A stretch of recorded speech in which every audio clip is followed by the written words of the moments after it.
during this match of Logitech keyboards, we also have to complete a full round of croquet. Yeah, it's like chess. And welcome back to another Linux Gamecast Weekly, the show that covers the latest Linux gaming news, reviews, how-tos, and most importantly, whatever the hell else we come up with. I'm Old Man Vin, joined by Jordan Swang, and together with Bruce Campbell, sitting in for Sandy Martin, who is currently traveling this week. And you, Shadrum Dynamic, helping us form Cocaine Voltron. Man, thank you, Microsoft. Just a round of applause for everybody up in Redmond helping out PC gaming this week by increasing the price of the Xbox and going for that $80 price for the video games. You know, it's just like the Xbox been selling so well. They're having such a hard time keeping them on the shelves that they've decided to... Yeah, they got to squeeze those profits out somehow, man. Game Pass isn't doing it for them. It's a great day for PC gaming, everybody. I don't care if you're on not a Mac. That's about it, right? Yeah. Yeah. It's great if you got a Steam Deck. Steam Deck, laptop, Raspberry Pi, like anything you can run Steam on these days. More on that in a minute. Your dad's old work computer that you got hand-me-down. Yep. Backwards compatibility, go play it. I mean, even if you got green Steam, man, keep on rocking. It is yeah, we don't have to worry about console killers when Microsoft's going to do you think Microsoft's even going to be making hardware in 10 years? I don't. No, like I maintain they want to transition to like a fully service-based company. I believe it. Yeah, like consoles require money to make when you can just sit there and collect licensing fees. But they bought all the game studios, so they're like, yeah, we're just going to sit back and make games for like right now. I think the top 3 out of the top 5 games on PlayStation Store right now are Microsoft titles. Well, and like getting out of the hardware space really kind of nixes that antitrust issue that's been lingering over their head, right? Like, yeah, then we're out of the hardware space. Well, we can own as many studios as we want. Kind of wild. I talked about it last week. I've been playing around with this little. This thing's the size of a credit card. Mm-hmm. I didn't realize that. And I'm like, wait a minute. Why is this thing so dense? Like, this is just a heavy single board computer. And it's got dual gigabit on the back and all the other stuff, HDMI, and 2 NVMe slots. And I'm talking about this RISC-V RV2. I burnt myself on last week. Notice it's got 8 sinks now. Yeah, it does. Did you plug a GPU into it? Fuck no. What I did do with it last night, for just me being me and here with things on, I'm like, I wonder if I can get a Trackmania server running on it, and I did. Was that what you guys were playing on last night? No, I wasn't that brave. This was like no shit. Probably within 30 minutes, I was just in here getting ready, and I'm like, well, let me try, and it fired up. I'm like, okay. I was emulating x86. Yeah, Box 86. I was like, that's got RISC-V support. And yeah, stay tuned for this on Interfacing Linux. Depending on some other hardware, depending on what happens next week, and if I get a thing in the right time frame, you might not be seeing this guy until the end of the month. But then again, you might be seeing it in like 2 weeks. Who knows? What's going on with you, Jordan? Man, dodging tornadoes? Yeah, very, very, very brief tornadoes, like maybe 30-minute long ones. I don't know, man. This week is one of the other people in the department was on vacation, so it was very much like yeah. And I was on call this week, so it was very much a let's just not do anything and pray that nothing explodes, and nothing really did. So that's good. But I don't have anything really cool to talk about this week. Have they made you guys go back in the office? There's not enough space in the office to accommodate everyone at once. So sometimes they will make us all go in for like when the Italian overlords show up, but that's kind of it. Is it just like the appearance, or like everybody come in for a couple days?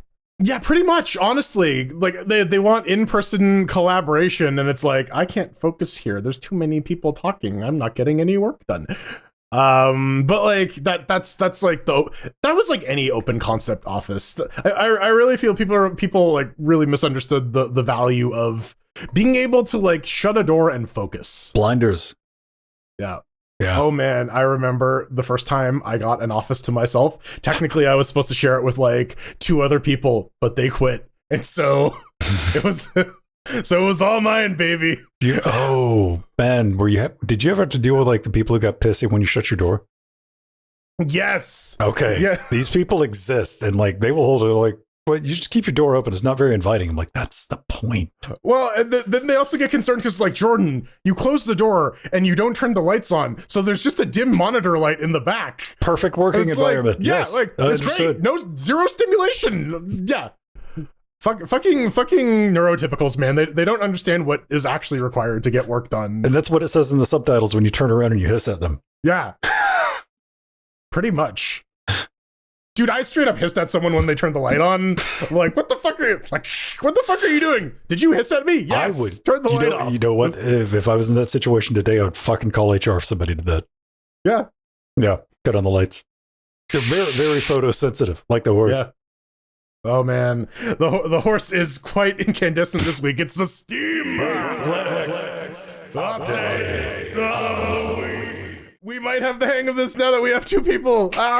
We'll get this. We'll put it together. Also, we're going to be going fast today because I pulled up the weather radar and it was like a entire string of red heading our way in like under an hour. Zeus is mad at you. It's probably got to do with Proton though. Maybe. Yeah. Hey man, check it out. It's been a minute. Proton 10 is in beta. A couple of games are now playable. Previously worked with Proton Experimental, but now they're in the Proton beta. Sniper Elite Nazi Zombie Army. Video game 924-310. Also a real game. It exists. Yeah, we looked it up. Yeah, and what's really sad is it's kind of like a full contact Pong, and if it wasn't local multiplayer only, it looks like it would be a really cool aftershow. Oh, don't you hate games like that? You're like, oh, does this got? Oh no, it's local only, and you're like, oh yeah, man, wasted. That's why it's got 4 reviews. And it says right at the beginning in the game description, it says a local split screen, and it's like, and you lost me. All right, sorry. Yeah, it's been rebased, as you might easily be able to guess. It's based on 110 now, which is great. Released on the 6th anniversary. It's been that long since the full unveiling of the Index. 6 years of Index. So 6 years of Half-Life Alyx, dude, that I still haven't played. One day. Kind of wild, man. And of course, you get your traditional bumps, DXVK, VKD3D, Wine Mono, and all the Steamworks has been updated to 162. Now, something I noticed poking around a little bit, because what we're talking about next is there's a bunch of if-defined pluses. But bunch of C codes for a bunch of macros for architecture detection, huh? Yeah, one of them just says Arch 64. So it's only for Arch Linux 64-bit. Yeah, this is just, it's not for Manjaro, so you nerds can't run it. It's Arch only. Yeah, honestly, I was surprised with the Proton thing that like AudioSurf is still getting fixes like 15 years later. Dear Lord, I remember playing AudioSurf back when I was still living in Calgary. What was AudioSurf? I never played it. It was the game that like it was kind of like a Guitar Hero racing game, but you could like actually point it at a directory of MP3s and it would generate levels based off of the music. Back in the good old days. Yes, back in the good old days. You could just drop stuff in a music folder and you're like, hey, a lot of yeah. That was literally like the selling point of AudioSurf. It will make levels out of music, and you just gave it random music. And I did the thing where it's like, let me pick really obscure songs so I can get first place in all of them on the hardest difficulty. Give me just the bass track to understand, man. Yeah. Here's a question though. Think about this. Here we are at Proton 10. We've been around since Proton 1. Mm-hmm. What version of Proton are you currently running right now? Without looking? Yeah, without looking. I would have to imagine experimental, because that's what I have, whatever that one's pinned to. And it's kind of been like that for a minute. Mm-hmm. It has. Well, when you think about it. On the Steam Deck, no. On the Steam Deck, I have it on like whatever the default end is, which I think is just like Proton 9 something. What I'm getting at is Proton's just been good enough to where you don't even pay attention to it. Mm-hmm. You think about, take 5 years off this or 3 years off this. You're like, no, this one needed 5. This one needs 7.2. No, this one needs GE. This one needs GE specific version. You need it because you know your video and you want it to play correctly. Now you're just like, you click play. Yeah. You sometimes on like Linux_gaming, you see people like, oh yeah, and I'm running this on Proton GE, whatever. It's like, yeah, but you're doing this just because you wanted to run GE, not for any like real compelling reason. It's been a while since I've downloaded GE. Mm-hmm. Yeah. It has. Like, once upon a time, that was kind of like a requirement, and it was a running joke that we would cover the last week's Proton GE, and then immediately after the podcast came out, they'd release a new version, and even Proton GE, like the release schedules for that has like slowed down. Like things have just kind of stabilized, which is a good thing. But man, it's like they're gonna lob a hand grenade at all of this stability, Jordan. They are, yeah. So, we're talking about ARM-based support, and in the Steam runtime, we have a little bit of a README update here that updates some of the verbiage about the Steam runtime. It's now explicitly mentioning container base, and there is also experimental support for ARM64, also known as Arch64. Yeah, that's about it. It's going to be secondary architecture. It's not going to be prime time. There's no 32-bit. There's no secondary architectures on this ARM version, so it's only going to be 64-bit ARM apps. And yeah, that's kind of it. And I mean, like we've all seen the depot updates for like Waydroid and ARM versions of Proton and so on. So like this isn't surprising. We knew it was coming, but like. Now it's coming, like Washington. Give me. I'm looking forward to it, but I just want to wake up that one morning. And I want this to happen. Hopefully. It'll happen. And just see Steam's now available for ARM, 64-bit client.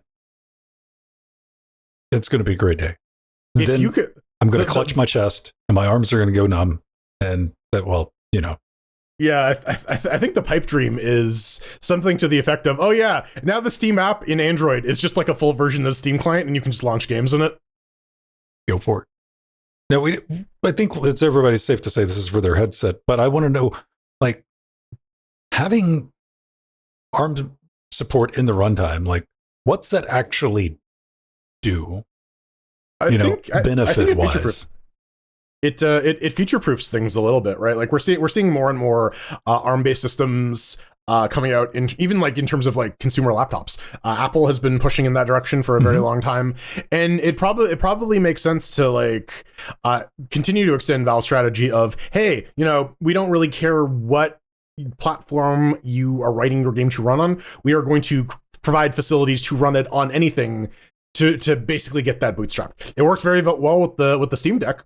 Yeah.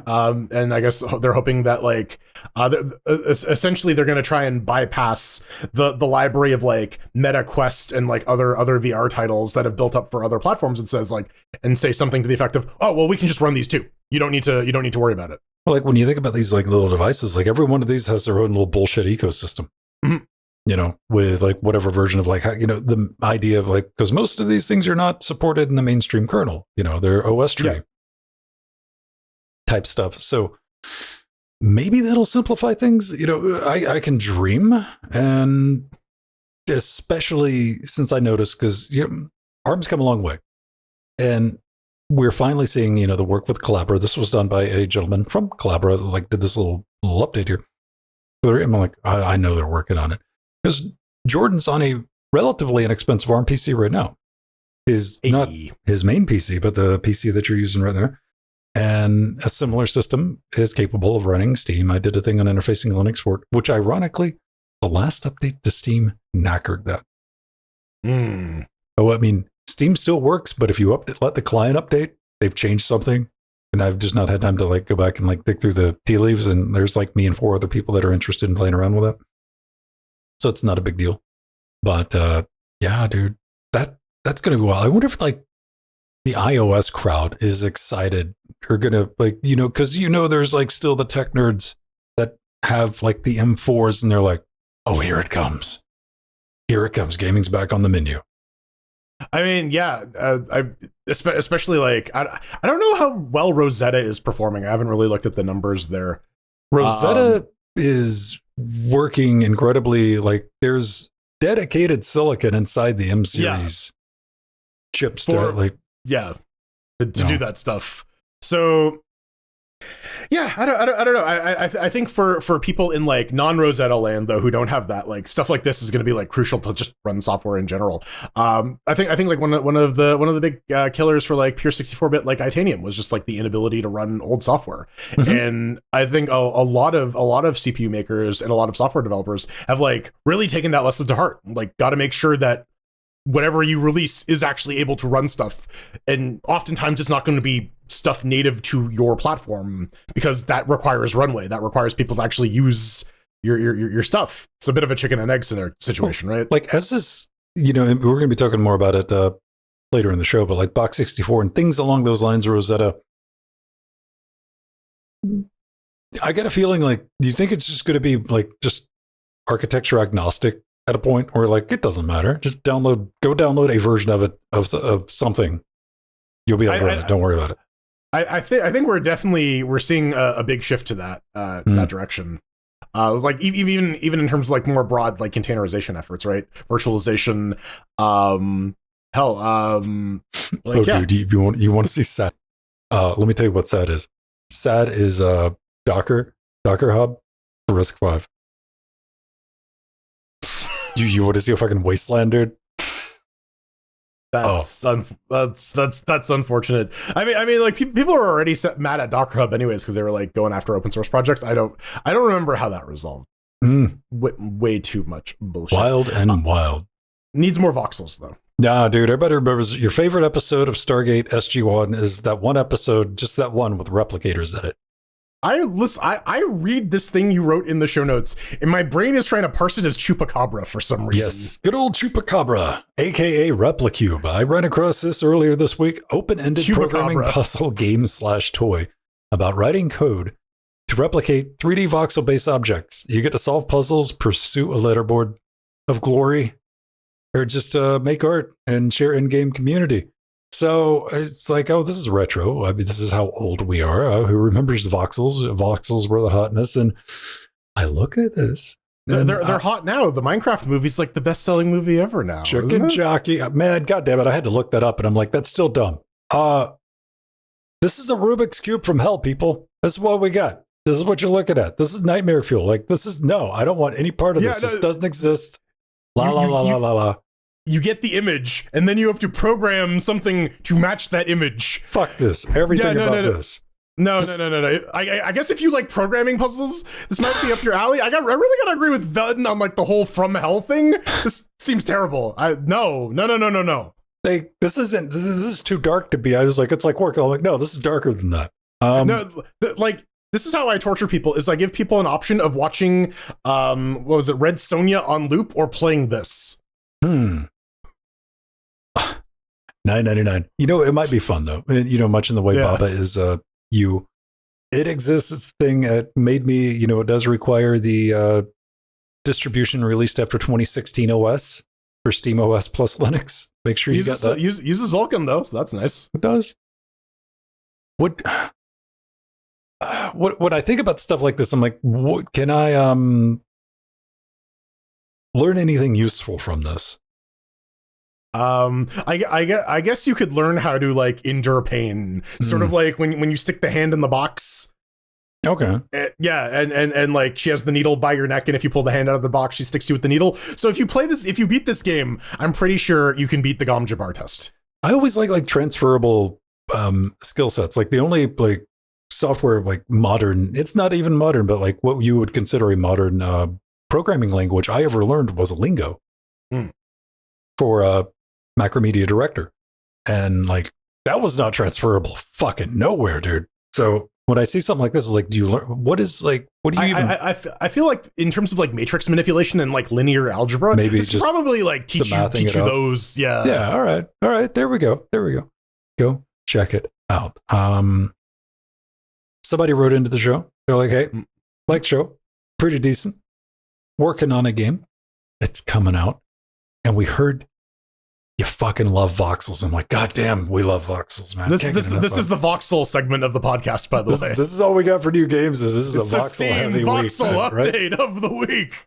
Ruben, he's like, this is my studio's first project, believe it or not, and it's called Katana Dragon, and it's described as voxel Zelda craft with levels, equipment, and stats, and it looks really good. Yeah. For the, like, this is my first project, doesn't it? It does. It is very, very Zelda coded. You can see them pulling the shit out of the chest going. Ba-da-da-da. You can customize your dude. There is a Windows only demo. It does run on Proton. It is a little bit chuggy when it's running at UHD. And also it does that thing that that a lot of demos do, where it's just like the first section of the game or like the tutorial. But oh my god, there is way too much fucking talking. Can you skip it? So, okay. All right. I spent like 5 minutes mashing the X button on my controller trying to get past all this dialogue. Yeah. And I also skipped past a couple of hints that probably would have been useful for getting through the initial part of the game. But like, this is what I mean. Like, this is a conveyance problem. Say nothing about the quality of the game. Like, the gameplay is fine. It's like Zelda, but like with more dashing puzzles. It's like if you took the dashing element from Hyper Light Drifter and just dialed up the Zelda on Hyper Light a little bit more. Definitely, I'm getting like level design camera like SNES Zelda, right? Yeah, or like Link to the Past for the or Link to the Past sort of thing, or Link's Awakening for the Switch, the isometric one they released a couple years ago. But done in voxels and very good. You know, imagine like Minecraft with like the crazy shader mods. Yeah. And $9.99, and yeah, the demo's Windows only. Really doesn't matter, but yeah, the regular version is the Linuxy bit, so it looks all right. No recommendations. Just use Linux. Do you want a copy of it? I mean, maybe. I don't know. Like he said, we could have like copies if we wanted it. I'm like, all right. Yeah. Well, here's what I did. Here's exactly what I did. I went and I was like, "Is it multiplayer?" That's it. And there is like multiplayer Zelda games. They're actually pretty fun. Yeah, I don't think this one is. You do get your choice of no, all right, no, that was the comparison I was gonna make. This game, it feels like it had a little bit of Pokemon introduction syndrome, where it takes a little too long to actually get to the gameplay, and there's a lot of fluff that could probably be conveyed in other ways. I think that's especially criminal in a demo. Yeah. I get that you want to show off, like, you know, your exposition dump and your like when I play a demo, I need to be dropped directly in the game. Yeah, like, preferably later in the game. And like, let me. Yeah, you want that vertical slice. You kind of really like it's like, okay, so there's stuff like Metaphor Refantasio, where the demo is like the first part of the game, but like it actually carries over to you can like import your save, so that like this is a long game, play the demo, see if you like it before you commit playing $70. But like when you have a game like this, yeah, you really got to be in this more like vertical slice thing, like what you're talking about, where like you can kind of like play around and see what you're actually capable of. But then there's also like you run into the Assassin's Creed problem. Did you play the first one? Yeah, I have. So like at the very beginning, when you have like super jacked up, like super powerful Altair, and then they take away all your shit, and you're like, no. But I hate when games do that. Yeah. There's a bit of that, and yeah, you got to get. I'm thinking like, what would a Dark Souls? A FromSoft demo where you just gotta like fight Millennia or something, like just right in them, like just start you. Yeah, right there. It's just the Orphan Accost from Bloodborne, just like fuck you, just gone. You have your fist and a torch. Good luck. They're gonna have to figure it back out. Like the art of making good demos is a skill that has been lost over the last 20 years, as demos have just faded out of existence because like everything's just online digital. And we're like, oh, you just gotta buy the full thing. Steam's bringing them back, so you got to figure that art back out. So yeah, if you're gonna do that, make it skippable and don't put anything in there people have to read to play the game at the beginning anyway. There you go. But maybe you could just mod it out, man. Maybe if you're some sort of cyber hacker man. You mod your demo into the full version, which has been done before because some demos used to contain the full game. Yeah, well, a lot of demos have the demo flag enabled, and if you just turn that off, then you get the full game. You can tell when the size of the demo and the size of the game are the same. Yes, we have a 30-minute demo. 45 gigs. You're like, It's like, oh, okay, I see how. All right. But like, speaking of very, very large games, Cyberpunk 2077 is not what the story is about. It's about Nexus mods and the fact that they added Cyberpunk 2077 support. Yes. It is not 100% ready for go time. They have all of the infrastructure in place, and they want to test it out a little bit in limited exposure before they roll it out proper. They got what is it? The mod health checks, load order management, mod collections as well. They even stuck in a Stardew Valley fix in here as well, because people do mod Stardew Valley. What do you think Cyberdew tastes like? Cyberdew? Yeah. Probably tastes like blood, honestly. Right. I'm just going to assume. Sure. Yeah. But yeah, this is good to see. Nexus mods. Once upon a time, getting mods running in Linux was a bit of a shit show. But now we have so many solutions. We have like R2 Modman. We have Nexus mods that just like works natively in Linux. Yeah, it's pretty cool to see that like you can just fuck around with your game. I don't know. I want the big titty withers mod for Cyberpunk. Just like take a character from a completely different game, give him giant tits, and put him in Cyberpunk. Yeah. And having access to like the largest mod store, like, dude, that's cool. It's an app image. Hook it up. I'm kind of blown away. I'm like, because I haven't played with mods in a long time because I've been on Linux. Let me get on the right shot. Yeah. Just unfamiliar, and I'm like, damn, we're already at the point of yes, Storm, calm down. Having to worry about mod loading order, like that's a real thing. I guess for Cyberpunk 2, like a notoriously fucky game, I would imagine that it is probably a little more sensitive to the order of how things are loaded in than other games. I guess. Now, we only hear about people that have when we hear stories or see a Reddit post, they got like 300 Skyrim mods installed. So, like, do you think they're normal people out there that just have like one or two mods installed on a single game? Yeah, like for a while I was rocking the just the free camera mod on Baldur's Gate 3 just because like the camera is a little rough. But yeah, like I don't know. There's like the I think I'm of two minds of it. There's the Bethesda game approach where like modding is kind of the point. You want to load that shit up as crazy as possible. But then there's some stuff where it's like this game has an annoying feature or like some missing quality of life thing, and the mod just adds this in or adds some like widescreen support or something, right? So like I guess it really depends on the type of game. That's wild, man. What do we get up next? We got to talk about Nintendo again. So much Nintendo. All right, so this story comes from Hackaday. All the links to all this stuff are in our show notes. But you might remember old Hector Martin, formerly of Asahi Linux. Well, he's back in the news again. Apparently, the Wii Homebrew channel repo has been archived. The Wii Homebrew channel mostly being where people were getting homebrew software for their Wiis, that ultra modern Nintendo console that is available on sale right now. I mean, Nintendo's been shutting down a lot of the Wii and GameCube network infrastructure, so these kind of channels are necessary to keep the modding and homebrew community alive. But apparently, there's a bit of a snafu in that libogc, which is the GameCube library that powers a lot of like the low-level compatibility functions, might have some ill-gotten code in it. One source apparently originating from a real-time missile control system that is actually BSD licensed, but they didn't include any attribution. And the other one may or may not have been decomiled from some Nintendo SDKs. And there's some contention of whether or not either of these code examples have been plagiarized. The function names are very, very similar, and the function, like the parameters are similarly named. But is it plagiarism? Is it inspiration? I don't know. It did also happen way back when in 2004. So there's a bit of a statute of limitations thing happening here. Regardless, the libogc people seem to be relatively unfazed. Something of an open secret that this was the case.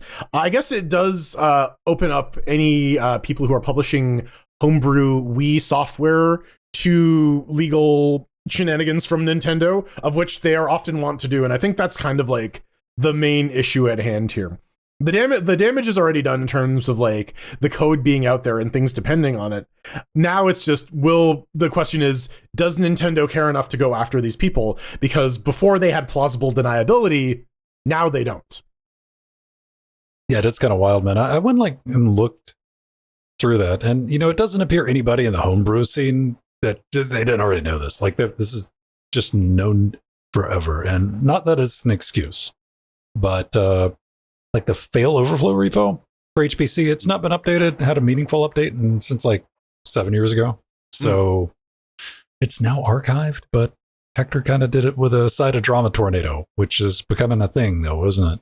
He's having a bit of a time. Like I was saying in the pre-super season, I can empathize. I've had some bad brain moments, and sometimes that extends into bad brain months. Yeah. The Artem's thing is BSD licensed. Unless the homebrew Wii channel people are worried about getting hit by a guided missile, I don't think they're at any risk. I mean, of all the things to worry about getting hit by, dude. Right.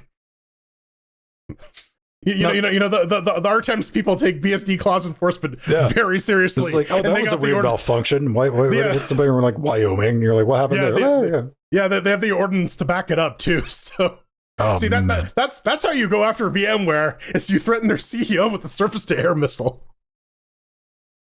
Maybe they'll just rewrite the entire thing in Rust. You see that segue you gave yourself then? Oh, very migrating away from Rust, written by Brandon, because he is working on a game engine. Dude took a swing at using Bevy for his game, and Bevy does a lot of lifting, but it's more like taking a game engine what kind of looks like a game engine. You got to fill in all the missing bits. Definitely better than starting from scratch. But even the Bevy devs, if you go to the GitHub, the Bevy devies, yeah, man, they'll tell you right there. They're like, dude, we're still kind of working on this. If you're making a game, go use Godot or something like that.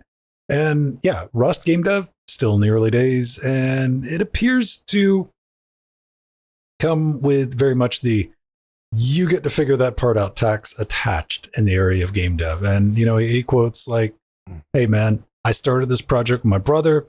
He's a sharp dude, eager, new to coding, but he wanted to onboard him. He wanted to get him to help out, and he was struggling. Like, Rust is probably not the first thing you want to tango with. Maybe it is, but I don't think it is. And not for building a game, I don't think. Yeah, if that's going to be your first project, it's a bit of a deep end.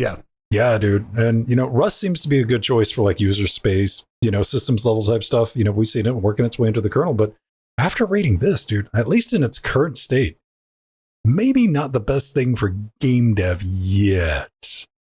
Right? Yeah, no, they talk about some of the difficulties involved with like actually making a game in Rust. Syntactically, it is different than other programming languages. So there are some onboarding issues there in terms of like getting people to be able to code. In terms of like the low level focus of Rust, it is very much like writing a C app. And when you're making a game, and especially when you're in the prototyping phase, you want to be able to iterate pretty quickly, and you want to have like something like loosely compiled or interpreted. And generally, a lot of game engines implement scripting languages like Lua or GDScript to accomplish this.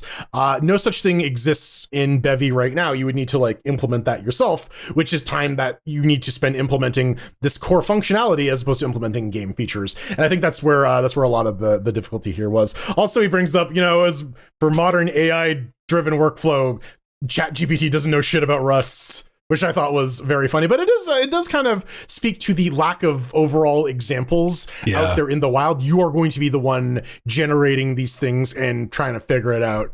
It's interesting. They ultimately did the switch over to Unity, and from like an easy use perspective, the guy was saying that like, from not ever coding in C#, his brother was like able to like rewrite several features from Rust to Unity pretty easily within a couple days.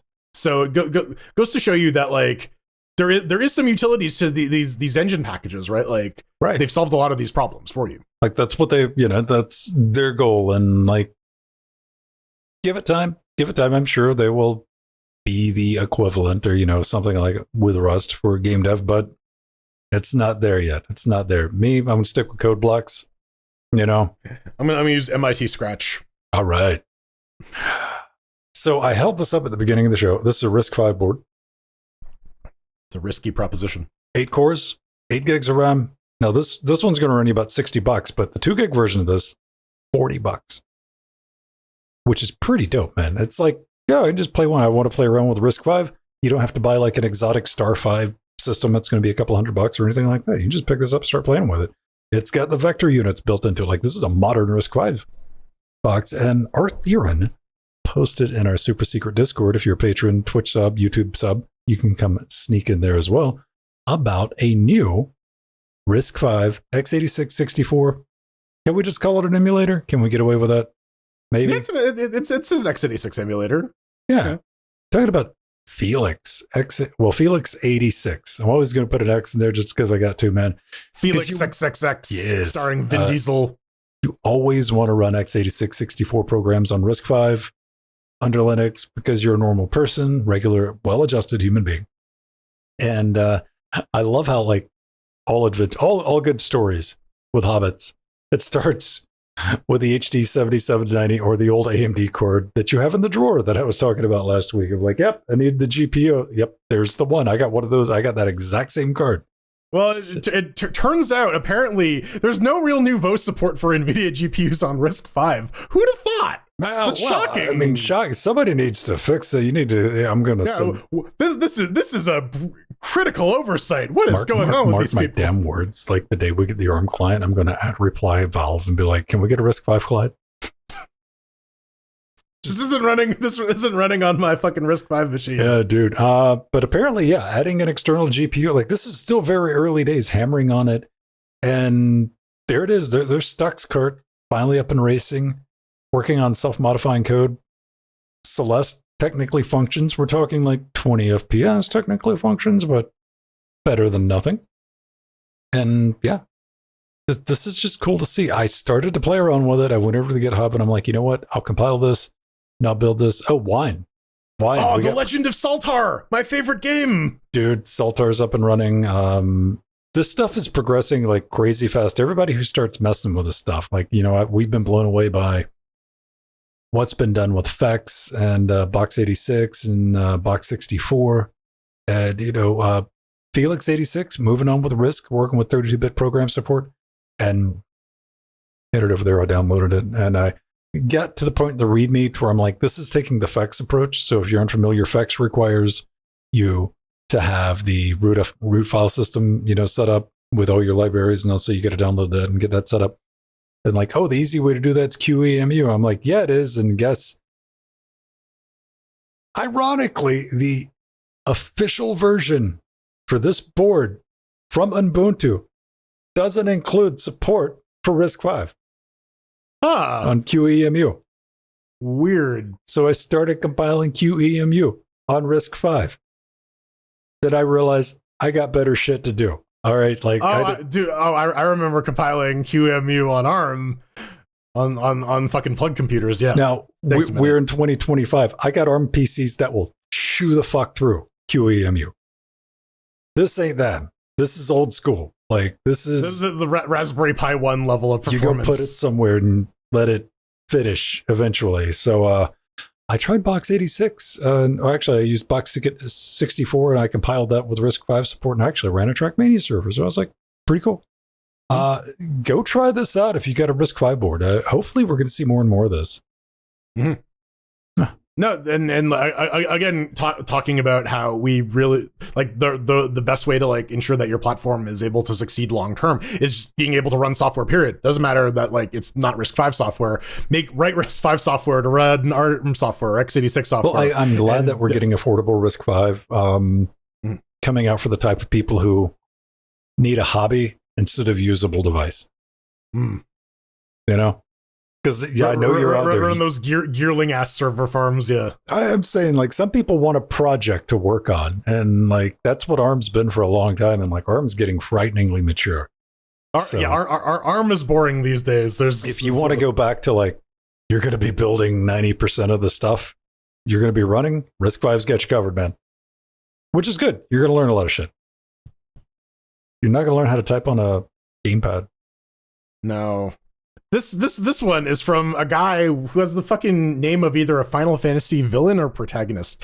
Tyler Wolf Leonhard has been thinking about game input using a controller and how typing in a game using a controller is often bad. We've seen a couple people take a crack at trying to solve typing. I think the best one I've seen so far was Steam's solution with the areolas, where you kind of just like map the keyboard to the various regions, and it works reasonably well. This one kind of picks up where that leaves off, and has two clock wheels that you can control with either analog stick. And Tyler gives you a couple iterations on how he came across the solution.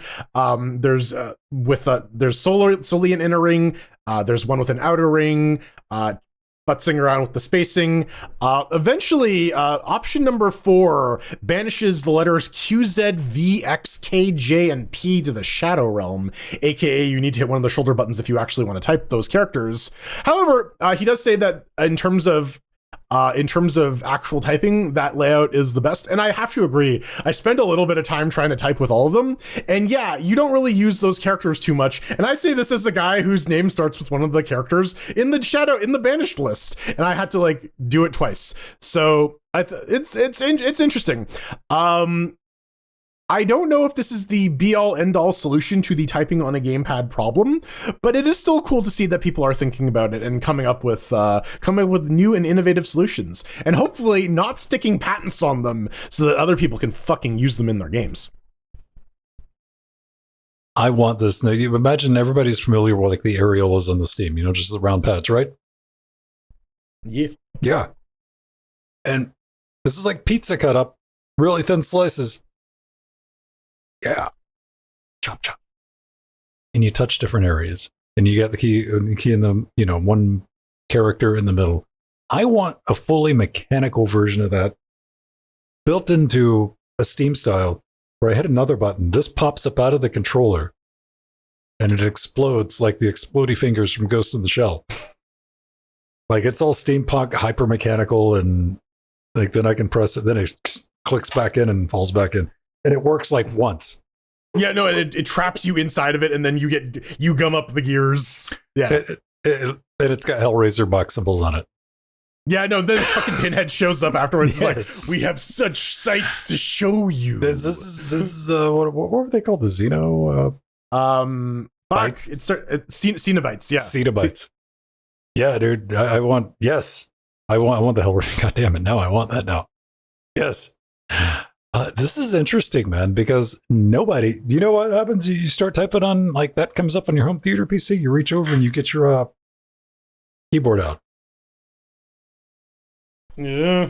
Dude, these things are $20 and I love them to death. Oh, shit. We got to throw down, dude. Like, we got to get a ring. Yeah, right? Yeah, pillow fucking fight. WWE. By God, with the folded keyboard. Cage match, man. Logitech cage match. Logitech, call us. We're dumb enough to do that shit. Oh my God. I'm just imagining like doing a fucking body slam off of like a ladder onto someone sitting on a pile of fucking peripherals. Breaking them all in. Yeah. It'll be great. It's like fucking gaming headsets and mice. Then afterwards you like toss a mouse pad casually over his face. Be like, rest in peace, motherfucker. Dude. Just like, yeah, getting a game chair out of the fucking audience. Gamer chair. Yeah. It's the fucking bucket seat. Isn't that right, Thunder? You agree. Damn you, Thor! Oh, man. We made it through, man. Like I said, we had to like power through this episode because like this is like the little storm that's going to come up. Sorry about any background noise that you're hearing. I'm going to go back and clean that up as much as I can. But yeah, before we get out of here, hey, you like the show? Oh, hang on. Before we do the shilling, let's do the screaming our directioning. Yes. Contact us. LinuxGamecast.com. Contact button. Like the gentleman who was it? Ruben. Who reached out to tell us about his Voxel Zelda game. You can do that over on good old Ruben sandwich. LinuxGamecast /contact. Hints, allegations, things left unsaid. You want to come on the show? We'd love to have you. It's a hard sell. You want to spend your Saturday night with us? We'll gladly bring you on to come talk about your project. If you got a crowdfunding campaign, just make sure you got a Linux build On audio video questions, send them my way over at Interfacing Linux. And of course, no reply at linuxgamecast.com. You're guaranteed to get a reply. Or you can just leave a message under wherever the videos posted on YouTube, on our channel. So by everywhere, I mean just there. Also Patreon. And Patreon. That's a different video, though, technically. You know, Patreon's got live streaming now? I did know that. I hadn't fucked around with it. I have no idea. Like, does anybody, let us know, like, leave us, do you know anybody that's live streaming on Patreon? I have heard of some people, but I can't think of like one person off the top of my head, but I've heard of people streaming on Patreon. Speaking of Patreon, patreon.com/Linux Gamecast, all the people making the show possible. Get your name in the credits, get the live and uncut version of the show, get the higher quality audio-visual experience if you want to put that in your face each and every week, posted just for you guys, no commercials, none of that nonsense, none of that YouTube stuff, all the stuff self-hosted, access to our show notes, access to the TM2 crew. We do Trackmania Tuesdays and Fridays. Love to have you. Come hang out with us. And you guys are Bolden and Gaten still, aren't you? Yeah, we're almost through. We're almost to Act 2. I think we have one or two more sessions before we hit the major act break. Okay. Now, during this match of Logitech keyboards, we also have to complete a full round of croquet. Yeah, it's like chess boxing, alternating rounds of pro wrestling and croquet. Yes. Yeah. I'm down for this. See, the only reason either of us are still alive is because, like, 3,000 fucking miles, dude. I'm just imagining the fucking Star Trek fight music playing while the entire fucking time too. Like, there's just like such a heavy dose of jackass that would come into play. Yeah, bad idea. All right, that's gonna do it. So it is definitely time to cue the music. Stay on, Power. Let us get through it. You want to get in touch with me? Venstone on all the things. I'm on X. I'm on Blue Sky. I'm not Venstone on Facebook. I'm at Linux Gamecast on Facebook. I'm Cindy Matheson on Facebook for some reason. Underscore, right? Yeah, that's what I need to do, dude. Yeah. Right, yeah. It's just my picture, though. yeah, it's just some random white lady name. Exactly. And Mastodon, mass.linuxgamecast.com. I'm just Vin everywhere. You'll find me. Come talk to me in the forums. Come talk to me in Discord. I'm easy to get a hold to. Always happy to chat with you. And yeah, that's it. I'm Cindy Matheson. You can find me on Blue Sky at Frojo at bsky.social or at 42. Yeah, at Frojo at best.linuxgamecast.com. Confuse the fuck out. For all the Cindys and the Mathesons out there, these credits are for you. Why are you playing last week's? God damn it. It keeps happening. This is weird. It's got to load it in cache. Maybe. Well, we got to thank our advisors out there, and we got to thank our executive producers, 1, 2, 3, 4, Ian, Kurducky, Drummer, Thartargos, Barbram, Scott, Atomic Ass, and our little Nicky fans, Eggy, Chicago, Basil, MT, and Casey. Kicking that ass, baby. And all these sea monsters like John Dirty Dean, Angel Dementor, System T, RL, Rider X Machina, Nemahai, Veritanudai, Trugai, Maikai, and Kaijurai. We got Death Notes as well. We got Ryan, Oil of Hope, Chad, Leonardo, Kim, Chris, Jill, Steve, DX Ghost Hawk. We got all these chairlings. Look at them go. So many names. No Cindy's. Damn it. No. There's a Sandy, not a Cindy. And Shoddy, our Libra players. Thank you so much. Have a great rest of your week, everybody. I know most of you listening on Monday, just heading into work, doing your thing, man. And do we have a traffic report for their way in? Yeah, I'm Cindy Matheson here at our traffic helicopter. Oh no, I got caught in the rotors. Again. Damn it.